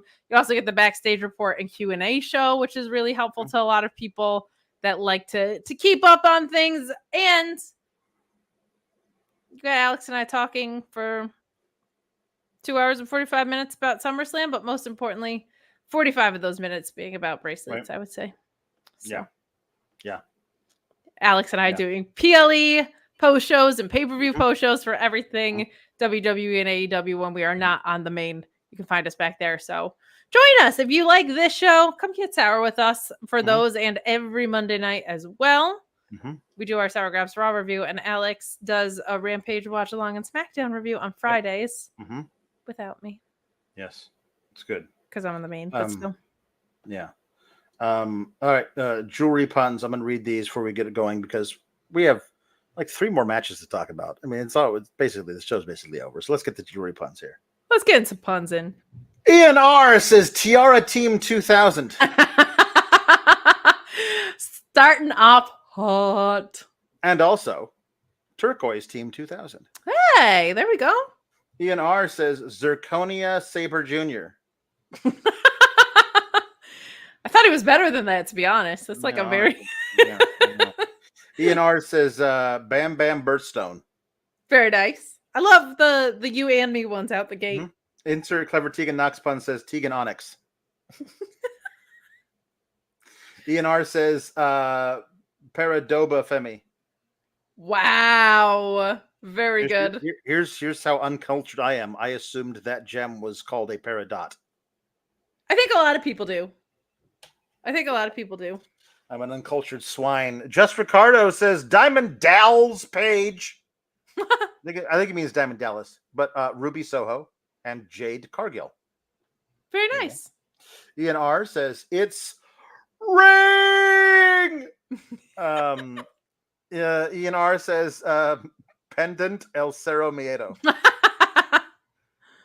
Chris Pereira says Batted Blooded Diamonds. Batted Blooded Diamonds is very good. I mean, sad for the state of the world, but yes, but accurate. C Delgado 6 says Gem the Anvil Neidhart. That's my favorite. That's amazing. All you have to do is just change that one little tweak, man. It's Gem the Anvil Neidhart's very good. The new Blood Diamonds. Every luchador's favorite move, Topez Suicida. Just Ricardo says Monster Factory Diamonds, Diamond Mine, and Diamante. I don't get the Diamante one. Isn't that Diamond? I don't. Is that what's? Oh, is it? I have no idea, but it feels like it could be. Is Diamante Spanish for diamond? It is now. I mean, she's a gem. I'll tell you what. She is that. A deathmatch gem, that lady. C Delgado says obviously Ruby Soho. Of course. Paul Diamond and Sweet Sapphire. Very nice. Lieutenant Colonel Photo says Bangles Gang. And Choker Slam. Very nice. I think Alice actually texted me that one too. Chris says Robert Gemstone. Very good. The chat is saying you are correct. I am the uncultured swine. I believed that it was, but then you were like, "Is it?" And I was like, "I think so." I did take. I don't know things. I'm Spanish 24. in What high do school. I know 30 years ago, so I think I know my Spanish. Well, look, I took it in college just 3 years ago. Right. So I know. I should know. CZ says Tiffany and Company Stratton. Very nice. Very good chat. Toodles. Tom LaValle says best friendship bracelet. You got to give the people what they want. Meet Normus says Penta El Cerro medallions. Bringing up bracelets on a night like tonight. And Bam Bam Burststones. Very good. Very nice. I like Penta El Cerro medallions. It's very funny. Bad Apple Jam Treebeard says, Ruby Soho, Santana Garnet, Jade Cargill, Emerald Flosion, Josh Alexandrite, Diamond Mine, Jasmine Onyx, Moonstone Salt, and Coral Jade. Very nice. Very nice. Silver Apocalypse says the missing cufflink. Very good. Choker Slam. It's Ring! And Prince Albert. Sorry, LOL. I very much like it's Ring. Meet Norma says Rolex is king. Jeff Carrot is a Cartier. Yes, it is. Cartier. Excuse me. Cartier. Back at Apple Jam Treebeard says Sky Blue Opal and Pretty Peter Pearl. Meet Normus says big pressure turns Adam Cole into a diamond mine. Chris Barrera says Seiko Satomura. Very nice. Bad Apple Jam Treebeard says Tank Tankerson Tankland and Hank Hankerson Hankland. That's not a pun, but it is what we should be calling them. That is I fair. like that a lot. Chris Barrera says Caden Cartier bracelet. Very nice. You can get Bad Apple discounts Jam for that on Treebeard. TikTok. Oh, really? Yeah. A Cartier bracelet? No, I just made that up because she was one of the Oh. TikTok twins. Oh. Or TikTok. Right. team. I was like, don't buy a Cartier bracelet from TikTok. No. Just I don't do mean, that. I would know as an influencer. Right, you would know. As an influencer, you would know. Bad Apple Jam Treebeard says Zach Sapphire Jr. and Topaz Team 2000. Nice. And Both Papa for me. Picasso says Isaac Yankum VVS. Very nice. All right. Get more of those puns in. That's very thank you much. demanding. I mean, I'm telling him to get more. We invite you. I've read all of them, so give me more. Wow. That's There you aggressive. go. There you go. Yep. I invite you humbly to send in more puns in the precious gemstone or Mhm. jewelry family. Mhm. Yeah. We appreciate the support Right. here, despite Alex's behavior. You know what? I don't appreciate Chase you. Yeah, but like, what if Duke finally leaves? What? I mean, Let him go. when January? That's how long it takes them to tell I stories, Kate. know. So I just want him to be Ridge free. Holland apparently gifted the school with their very own classroom that doesn't have curtains for walls. And he's like, "Do you like the new classroom?" And they're like, "Yeah, we like the classroom. Thanks, Ridge." And it's Where like, was this guy "All right, when they were in debt? If he's I got have money no to just give him new. idea. He was in, wasn't he? Yeah, he was in Was he? NXT at the time. He just wasn't part of this. I don't know. don't know. Did he? Maybe, you know what? He It was probably, all a fever dream to me. He's probably the one who bought all those stupid calendars. Check his storage unit. He's probably got boxes and boxes of those calendars. It's possible. Crazier things have happened. So we got Ridge Holland saying that as one more thing, I called in my last favor with Ava. Why did you have any favors with Ava? She watched you assault a man outside her office and you never got any comeuppance for it. I caught him my last favor with Ava, and I got Chase U a tag team title match next week against whoever wins the main event tonight. And Duke Hudson is like, "Wow, great, thank you, Rich. Mr. Chase are gonna." Oh, by the way, I should mention earlier in the whole thing, Thea Hale, Duke Hudson, both very sad because they lost title matches, Their respective title individually, and Riley trying to make them feel good. And then anyway, he says, "Hey, great, next week, Mr. Chase and I." And then Ridge says, "Oh, sorry. Should have mentioned this. It's gonna be me and Mr. Chase next week because I really need to prove that I belong by usurping your rightful place as the member of the tag team. Obviously, you will feel that I belong when I win the tag titles with Mr. Chase." And the only way there's two ways this works. Duke stops Ridge from winning next week, or Ridge wins next week. And the second one is way more likely.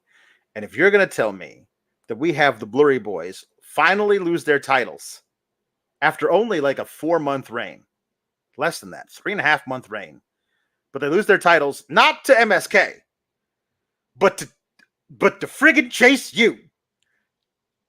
Just so And not even the proper version of Chase U. Just so we can further a story between Duke and Ridge, I'm gonna poop a brick. I will pass through my rectum a brick. I will do it because that's how angry I will be. Because why are the tag like you finally you have one of the 3 sets of title belts is actually being treated as its own actual thing. Because the Judgment Day, they're not really tag champs. They're just part of the Hana Nana Nina Nas. And then over on SmackDown, now the Bloodlines got it. So it's not really going to be about the tag titles. You finally have a really great fun tag team to watch who are the champions, having banger match after banger match, and then they're going to have a match versus Ridge Holland and Andre Chase, and then it's going to be the Chase U titles again. We did that already. I don't want to watch Chase U be tag champs again. Not for a Ridge Holland story. I think you and Seth Rollins need to go to the same doctors because he has to have his endoscopy and stuff. I hope that Duke Hudson just turns on them next week. Because that would be good. And then Duke can move on to something else. Duke and Riley shared a look like this. I don't think so. I don't like any of this. Yeah. I don't like any of this. So yes, I know. Sorry, I went off the rails there. I apologize. It's okay. We brought you back. Yeah. I didn't want to say shit a brick. So then I said poop. And then I was like, well, maybe that's too much too. So maybe I'll just use the scientific terminology for it. And that was worse. And I apologize. I do apologize. You don't have to apologize. No, I'm not. It's honestly, you called your shot. You have to apologize next week if that happens and you don't do that. That's when you have to apologize. You calling your shot, just Babe Ruth pointing. That's all we're doing over here. Yep. Here's the kicker, Alex. Chase U are probably going to lose, and Ridge is going to turn on Chase U for no reason. I mean, maybe. I don't know. No, it feels like Duke's the one to go. Yeah, it does. Bad Apple Jam Treebird says, shouldn't it be Ridge and the other fellow, Riley Osborne, so they can show they're the better tag team with Chase U? No, because Ridge is sucking up to Andre Chase, a professor so bad at his job that he had to be gifted a classroom with walls. Look, sometimes it's nice to have class outside, but they can't have class outside because there's a tornado or a hurricane. No, because on the other side of the curtain is a damn glizzy party. The glizzy party's on the other side of the curtain, so it just smells like glizzies inside the classroom, which is really distracting. Well, yeah, but then you're just by like the school cafeteria. Just saying. It's fun to have class outside. Yeah. Okay. Anyway, there was a fun little thing, I guess, with Wren saying, "Hey, so where's Tavion? Did you Damon Kempan him into a trunk or something?" It's like, no, he's in Japan, fighting in the N1 tournament. Yeah, and she's like, "Oh, right, he's in Japan." I really like this. Sure he is. And then it's like, I have a match versus Kendal Gray, and what happens if I win? You let me into the group, and Tony D says, Charlie Dempsey says no. I mean the implication is, and actually it may mention, I think later, like you just don't want a girl in your group. Tony D comes in. They say yes, flat out says that. So hey, you don't want to you don't want a girl in your group? Come on, listen. There's me and these 2 guys and a girl. So obviously, for the 2 of our factions to feud, it's got to be you and 2 other guys and a girl. So I would just think, since she's here, why don't you induct her into your faction so that way we can finally get around to having our big 8-person mixed tag? What do you think? And, I don't think he quite tipped the booking that hard, but it wasn't far. My thing is, he didn't need to, because that's basically what this feels like. It's like, 100%. We need a girl for no quarter catch crew, so they can do a full 8-man tag. I did love this where it's like she says something of that was so funny where like Chase is like, all right, if you win you can be in the group, and Bren's like, I didn't hear you, and Miles is like, you can't hear him either, and I thought that was really funny. That was really funny. It was really funny. I don't want that to be his entire character because they've made that joke several times, but this one was very good. His entire character gets suplexed by girls. That's his entire character. This is like a weird ancillary portion of it. So, touche. I really liked this with Wren Sinclair. She has really good timing, and I loved the like, oh yeah, in Japan. I know where they go. Yeah. And then they doubled down on it a couple times. It was very, very fun. And I don't know, this is working for me, and I feel like Charlie Dempsey has stepped into a role that he was not supposed to be in quite well. Like, I think he's doing a good job with this. Yes. And I think that it's good that mobsters peer pressure people into not being sexist. So there you go. Yeah. It's those are the kind of mobsters we want around here. Like basically forcing Charlie Dempsey to deal with his misogyny. Yeah. By saying that if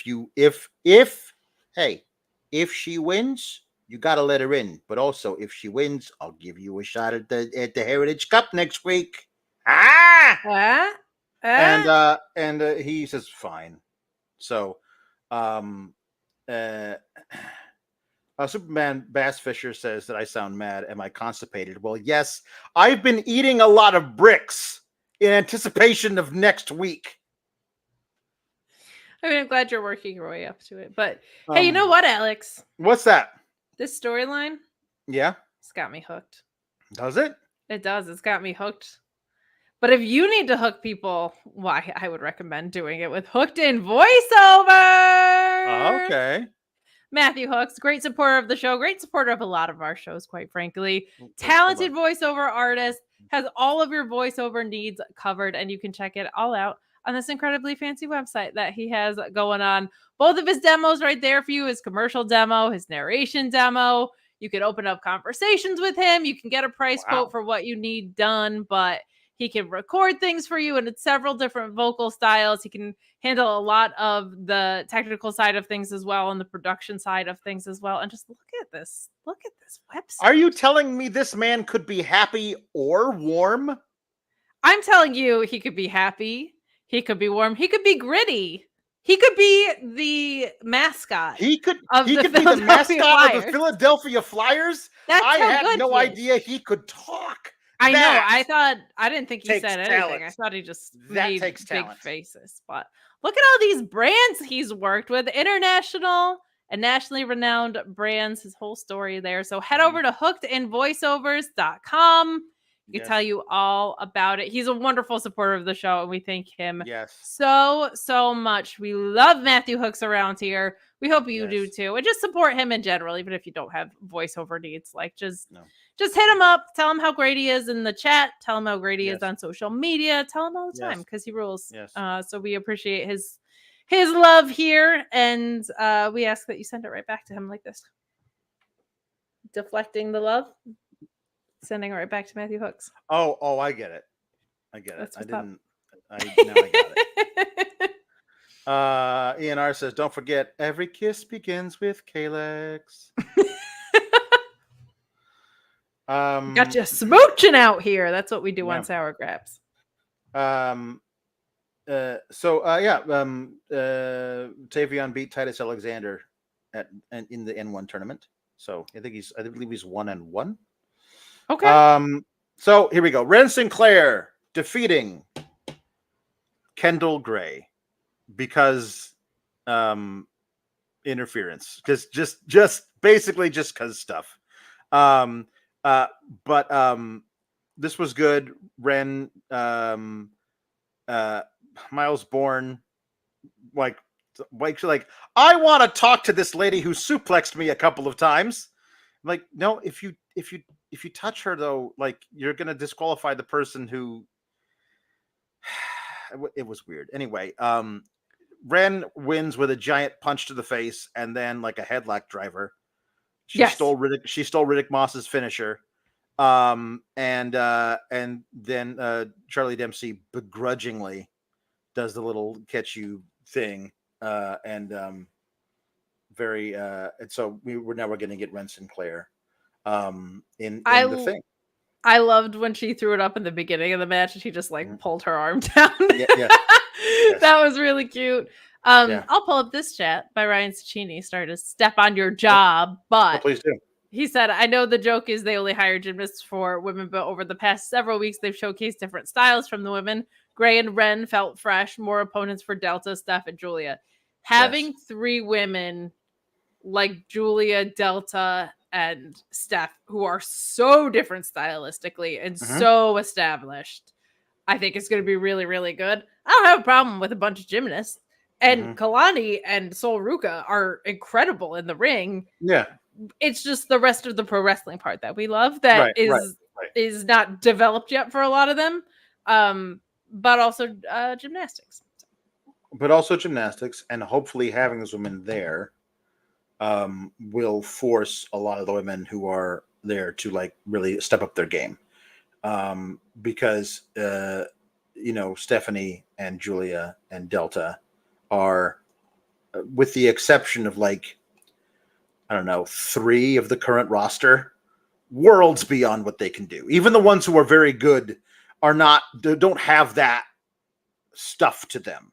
So you got to step up not only your in-ring game, but also if you want to be one of the people who's challenging for these titles that they're presumably going to be holding sooner or later, you got to step up the character work too. Because otherwise those feuds aren't going to be compelling and they're going to try and find anybody they can to make them so.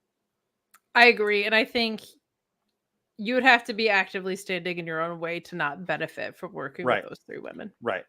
Also, I cannot wait for the first promo where Stephanie Vaquer tells people to put some respect on my name. I know you think Steph's the one, but Delta doing that would be even better. Australian accent and her look and presentation. Yeah. Amazing. Yeah. So we got another video package for Javon Evans. Again, very good. Again, what's your plan? This is my thing. This was really great. I really loved him because he's got something in common with a friend of the show. Scripps, Jesse the Body Ventura, in that he believes Matt Bloom is forever Lord Tensai. And because the first wrestler he ever met when he was a little kid was Lord Tensai, and apparently the story is that he walked up and said, "How do you get those tattoos off your face?" And they took a picture together. It's very sweet. It's and now he's my coach. Oh no, he's probably not going to like it that I called him Lord Tensai on TV. We could edit that out, right? He's very fun. He said they asked him a question. Where do you think you're going to be in 10 years? I just turned 20. The idea of if you would ask me when he didn't say this, but it makes sense. The idea if you would ask me where I was 10, where I'd be in 10 years, that's crazy. That's another third. That's half of my life over again. Yeah. That's a crazy thing to even think about. I mean, to me, I'm I would say keep the kid at 5 years before you start doing 10 years. That's crazy. But he's got all the things. And it was a really, really effective, very nice video package. What's your plan? Sure. I'm going to, for some reason, even though I will live to regret this, I'm going to assume you have a plan and you're holding off on it for a bit. But there needs to be a plan with this guy. This kid is far too valuable to just have him hang out and then play vignettes about him. There's got to be some specific stuff he's doing. I do also feel cautiously, foolishly optimistic because it feels like when they have a pet project that they want to get behind, they do. They are behind Obafemi. They were behind Braun Breaker, right? Mm-hmm. And that's not to say I don't think they're behind Ethan Page or whatever, but when it's one of their performance center working from the ground up kind of things, not that he wasn't on the indies before, but their way of molding them. Like I think there is a little extra added care, and sometimes it starts with vignettes like these where it almost feels like they're making the plan while these vignettes are being played. Like they're like, okay, we're gonna spend 2 weeks booking this kid's next 6 months, and we're gonna make these vignettes of the process to get to get us on the road or whatever. So he's very easy to like. Like there's something very playful about him and magnetic about his energy that is just very fun to see. And this has been nice to contextualize him as being something other than wow, what a bouncy athletic phenom. So a couple of times we got last week we had Oba like walk right in front of Tony D. Yes. This tonight we had Oba like walk right through Tony D talking to somebody. He's like, again with this guy. And then Oba is being interviewed and he says, and they asked him, you know, what he's like, next week I will be have an open challenge. And like, against whom? Against whoever is brave and or foolish enough to get in the ring. And then out walks Tony D. He's like, you want to know a big scoop?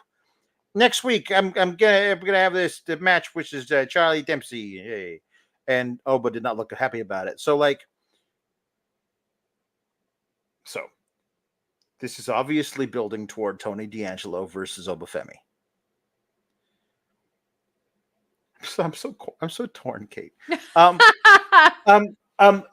Tony D, I feel like, as much as I hate the idea of this, I feel like he's kind of, if he's going to be feuding with Obafemi over the North American title, if he's currently the Heritage Cup champion, I don't like him like having a match with Obafemi and not defending and losing, like if he's the Heritage Cup champion. And I also don't want him to lose the Heritage Cup. We haven't even seen him eat spaghetti out of it yet. It's still early in his reign. So if he loses the Heritage Cup championship to Charlie Dempsey because Oba does something, I don't want Oba like messing with him that way. Feel right I don't want him. that at all. But like, listen, just in a vacuum, not in a wrestling ring, but in a vacuum. Sure. Obafemi versus Tony D is everything that I want. Of course it is. It's everything that I want. However, one man has to win and the other man has to lose, and that will make me sad. But also, the other context of it, R.E. Tony D already has a match next week. Oba's got an open challenge next week versus whomever. And Tony D's got a title defense next week. So all of that has to get ironed out. It seems obvious the Labor Day play, No Mercy, will be Tony D versus Obafemi. Just because I would love to see how it works, I wouldn't mind it being a North American title match fought under Heritage Cup rules. Ooh, okay. As kind of a melding of the things, because Oba like just having to like just being so frustrated with the time limit and everything because he's not part of this. He doesn't understand how this works. That could be fun too. I don't know. There's a lot of fun stuff you can do with it. I don't want it to become silly and I also like do I want Obafemi to be the champion forever, or do I want them to possibly do my Italian American championship? I don't know what I want more, Kate. It's so hard. I don't know what I want more. This meltdown is adorable. I love it. 11 out of 10. I'm intrigued to see what happens too. There was talk about wanting to bring Tony D up, but them wanting the rest of the family to be ready for that. We haven't seen Big Ange in action in forever though, so I don't know. We haven't. I feel like they didn't love what they saw when she was for like 2 minutes. I know, but I remember it being rough. So I don't know. Maybe they don't have anything for her to do. They will once they start feuding them actively. Because that feud won't really get started until after Tony D versus Oba. True. Tony D's losing to Oba, and then they'll do a whole thing with his North Quarter Catch crew versus the family. And then we'll see Wren Sinclair versus Big Ange, you know. I wonder if it goes the other way, that somebody costs Tony D against Obafemi, which is fine. Like probably not Charlie Dempsey, but like somebody. Right. Maybe it's Wren Sinclair. Maybe she's the pawn in the game now. Like, fine, you can be in this, but your job is to go out there and cost Tony D or whatever. could be fun. But yeah, that is the Sophie's choice for Alex. Yes. Meet Norma says, how did they go 2 nights of the Bash with Penta, El Cerro, Obafemi matches? There's no conflict, Alex. Give Oba everything and do better, HBK. We'll always do better, HBK. You could always do better because you could. He's the horrible looking kid. Even if you improved by 1 million, you could still do better than that. But yes, no, this is a thing. Sick burn. I have been wanting since like December of 2021 is the Italian American Championship worn by Tony D'Angelo. He hasn't had a match for the North American title since. I'm this close to getting the thing that I've been wanting for the longest. But at what cost, Alex? But at what cost? At what cost?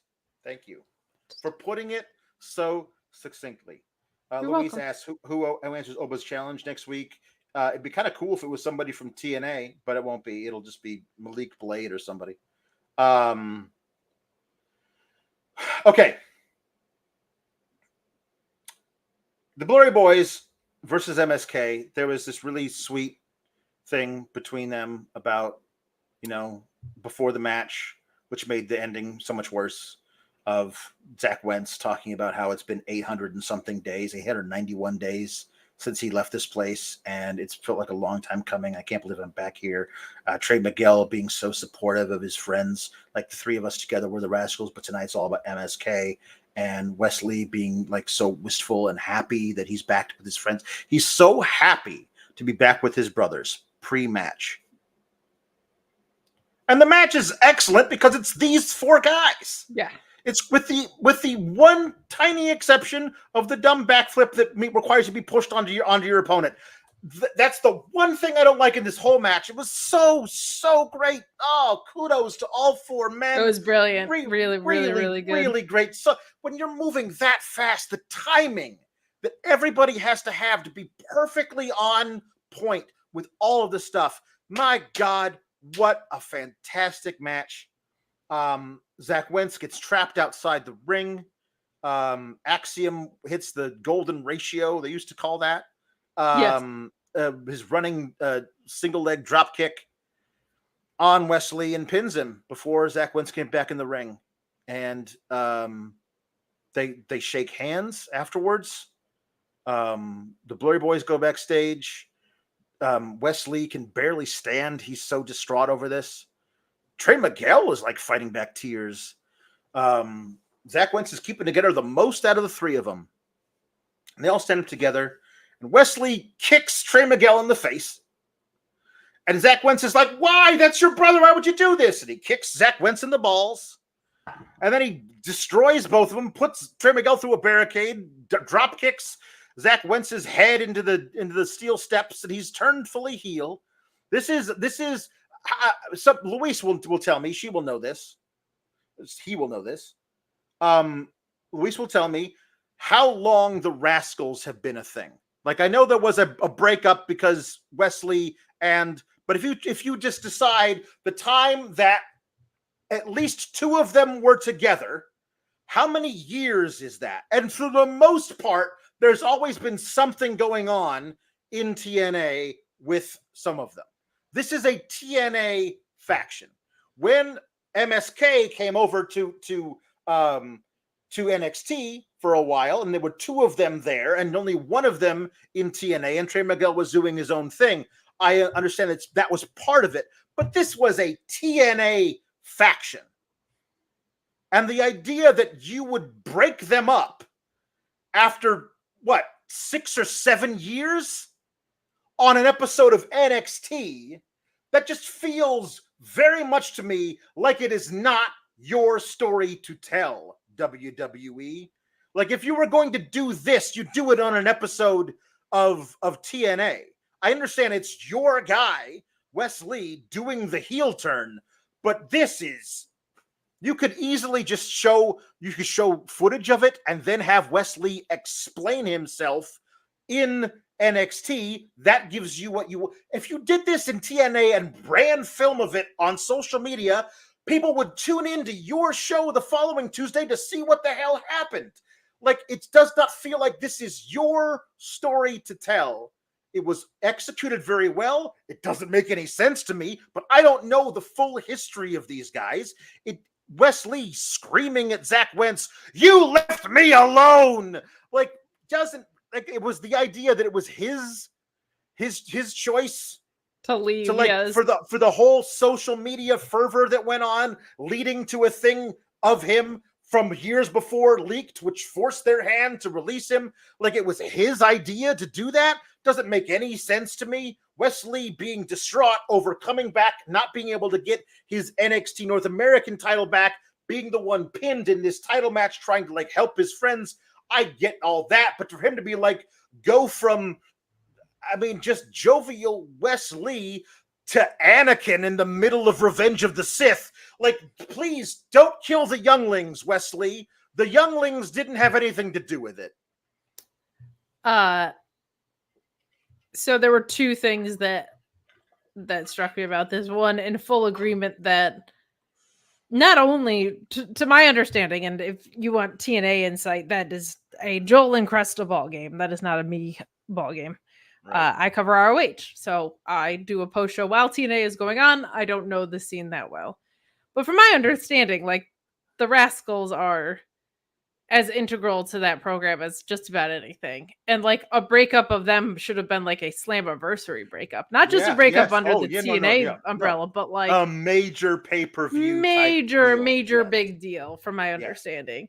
The other thing that kind of struck me was just like, why are you turning Wes Lee heel when you have no faces? I mean, this whole roster. Who's the champions? Ethan Page. Yeah. Heel. Very much a heel. And Obafemi, a guy he just lost to. What is there for him to do? He can't feud with these guys. I mean, I guess he can, but they're TNA dudes. Like, this feels like a thing you do to kick them back over there and they don't come back. I don't know what you do with Wes Lee at this point. But even, like, other guys in that role, right? Like Sean Spears leaning heel. I mean, Duke Hudson, if he breaks free of this, I would imagine I don't know what side he would be on. But, like, Javon Evans is a face. We'll see what they do with him. But Trick Williams is a face and he's eating clean losses to Pete Dunne. Like, I just don't understand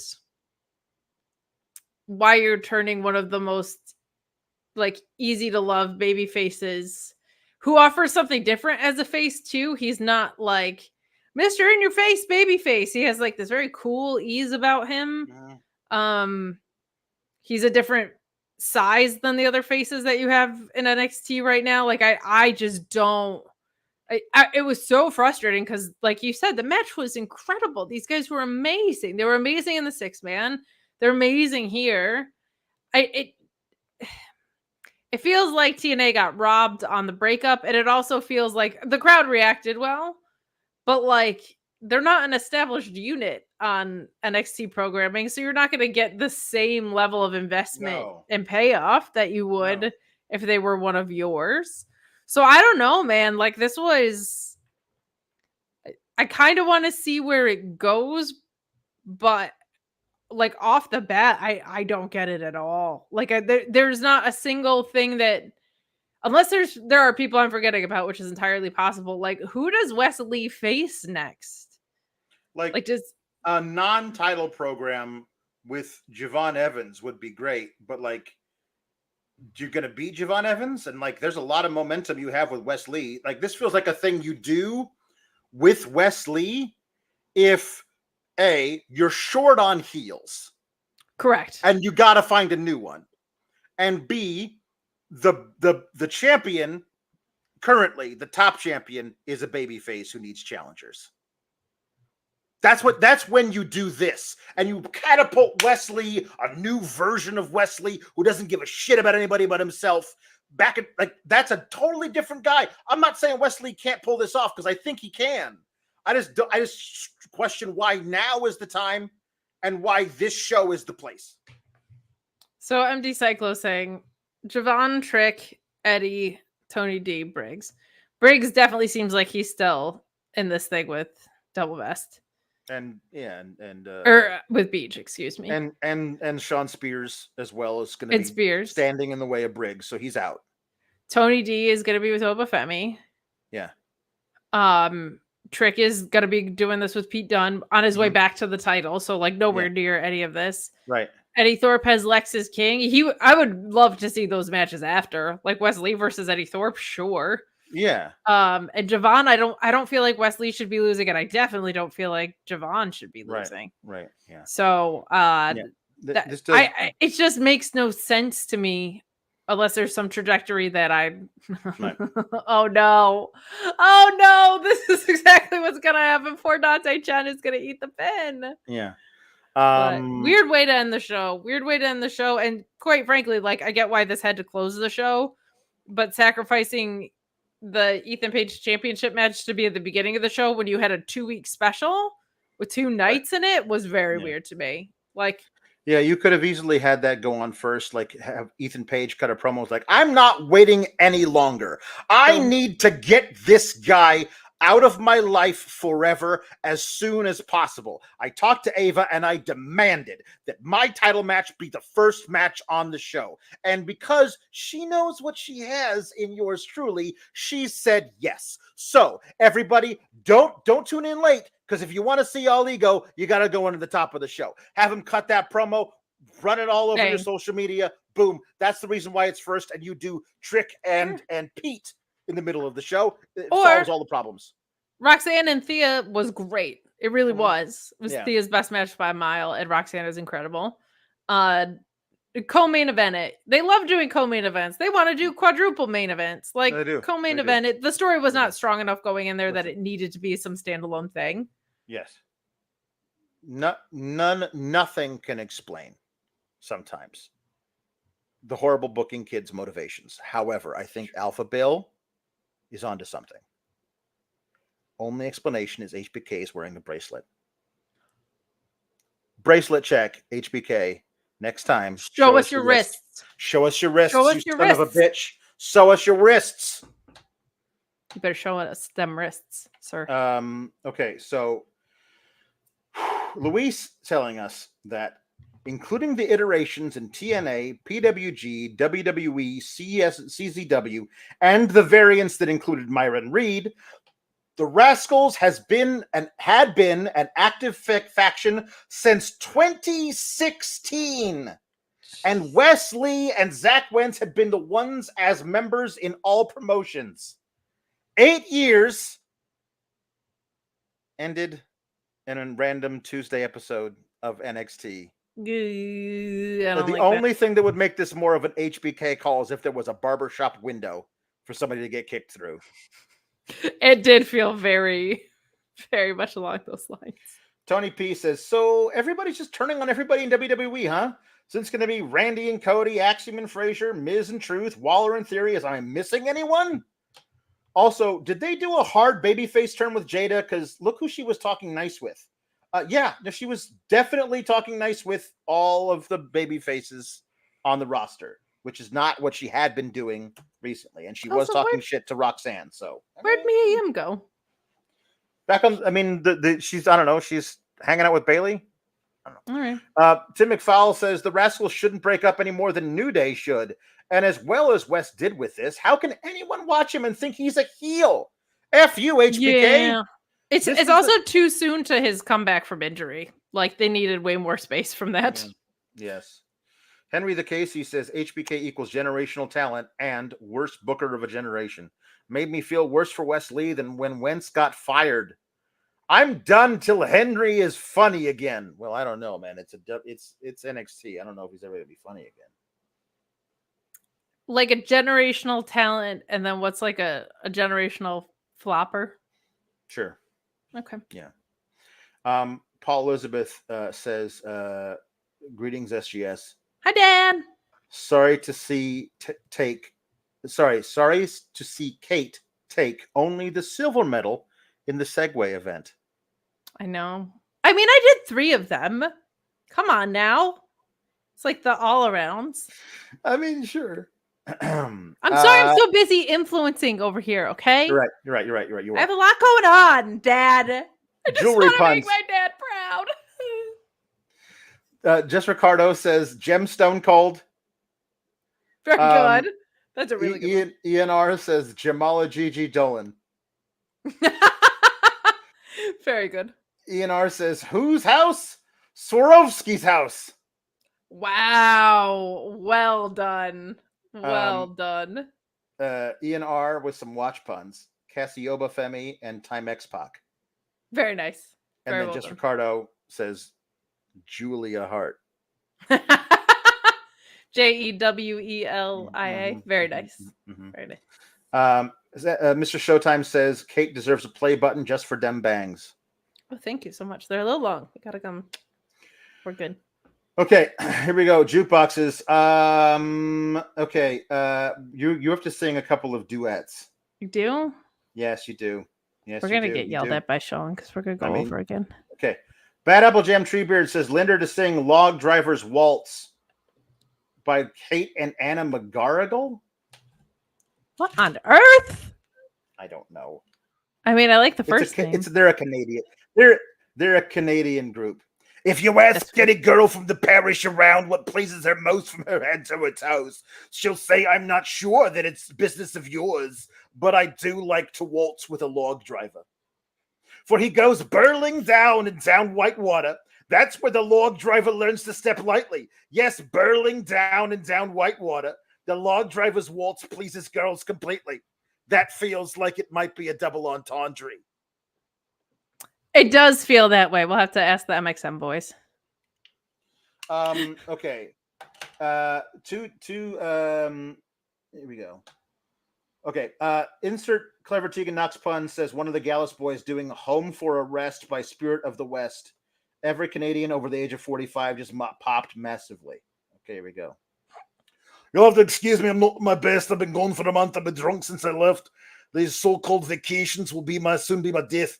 I'm so sick from the drink. I need home for a rest. We arrived in December and London was cold. We stayed in the bars along Charing Cross Road. I never saw nothing but taps and oak. Kept a shine on the bar with sleeves of their coats. Yeah, excuse me, I'm not at my best. I've been drunk for a week. I've been drunk since I left.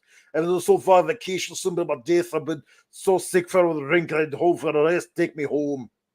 Thank you. Okay. Well, this is the Great American Bash, not the Great Canadian Bash. So enjoy your health care or whatever. Fine. Okay. Bad Apple Jam Treebeard says Tiffany and Gunther / Walter to sing Ratatata by Baby Metal and Electric Callboy. Okay, I will open that because I had the other duet open. My bad.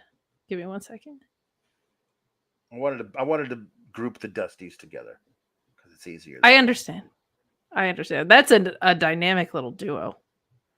Yes, Dusty and Tiffy coming up, but yeah. Do you want to do the verse or the chorus? I'll do the verse. Okay. Every night when the sky turns red up above, I feel the beat in my veins and I'm searching for love. You know that hips don't lie. I leave you hypnotized. Just one more try to make you feel that vibe. When it goes rat-a-ta-ta-ta, my body is a weapon, rat-a-ta-ta-ta. We're gonna hit the floor, rat-a-ta-ta-ta. We're gonna make it happen, rat-a-ta-ta-ta-ta. Now give me some more. I will push it to the limit, and everyone's feeling the sound of the night. I don't want to stop. We push it to the limit. Together, we crash the burning light. Bun, bun, bun, moving. Bun, bun, bun, bun, bun. Bun, rat-a-ta-ta. Yeah, thank you. And That was beautiful. Meet Norma says, my people want Dusty and Tiffany to duet Diamonds Are Forever by Shirley Bassey. Your people? That's what Meet Norma says. Oh, that's what Meet Norma says. Hello. I'm a vegan, so I didn't know. That's right. So why don't you want to do voice 1? I'll do voice 2. That sounds beautiful. All right. Diamonds are forever. They are all I need to please me. They can stimulate and tease me. They won't leave me in the night. I have no fear that they might desert me. Diamonds are forever, Daddy. Hold one up and then caress it. Touch it, stroke it, and undress it. I can see every part, baby. Nothing hides in the heart to hurt me. I don't need love. For what good would love do me? Diamonds never lie to me. For when love's gone, they'll luster on, if you will. All right. So here we go. Ghost of Dusty sings Paper Rings by Swift, Daddy. That's Taylor Swift. Of course. I hope the moon is high like your friends were the night that we first met. Went home and tried to stalk you on the internet. Now I've read all the books beside your bed. The wine's cold like the shoulder that I gave you in the street. Cat and mouse for a month or 2 or 3, baby. Now I wake up in the night and watch you breathe. Kiss me once because you know I had a long night. Oh, kiss me twice because it's going to be all right. 3 times because I waited my whole life. 1, 2, 3, 4. I like shiny things, but I marry you with paper rings. That's right. Darling, you're the one I want. And I hate accidents. Except for when we went from friends to this. That's right. Darling, you're the one I want. In paper rings, baby. In picture frames, daddy. In dirty dreams, baby, daddy. Oh, you're the one I want, if you will. Thank you. That was beautiful.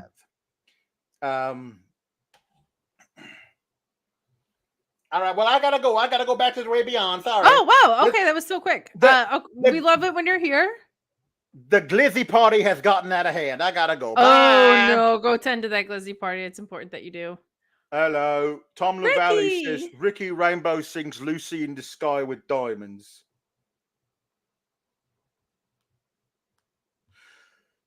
Right. Did I ever tell you about how I used to party with Ringo Starr? You didn't. I don't think you ever did. No. Well, it's because I didn't. Picture yourself on a boat on the river with tangerine trees and marmalade skies. Somebody calls you. You answer quite slowly. A girl with kaleidoscope eyes. Cellophane flowers of yellow and green towering over your head. Look for the girl with the sun in her eyes and she's gone. Lucy in the sky with diamonds. Lucy in the sky with diamonds. Lucy in the sky with diamonds. Oh, thank you. That was beautiful. Finally, Meet Normus says Rihanna Diamonds as sung by me, Ricky Rainbow. So many diamond ones. Shine bright like a diamond. Shine bright like a diamond. Find light in the beautiful sea. I choose to be happy. You and I. We're like diamonds in the sky. You're a shooting star, I see. A vision of ecstasy. When you hold me, I'm alive. We're like diamonds in the sky. I knew that we'd become one right away. Oh, right away. At first sight, I felt the energy of sun rays. I saw the light inside your eyes. Shine bright tonight. You and I were beautiful, like diamonds in the sky. Eye to eye, so alive. We're beautiful, like diamonds in the sky. Shine bright like a diamond. Whoa. Thank you. It's the woes for me that really get me. Whoa. Thank you. Right. Well, that's it. And so now I will say, keep cool, gabagoo. Toodles.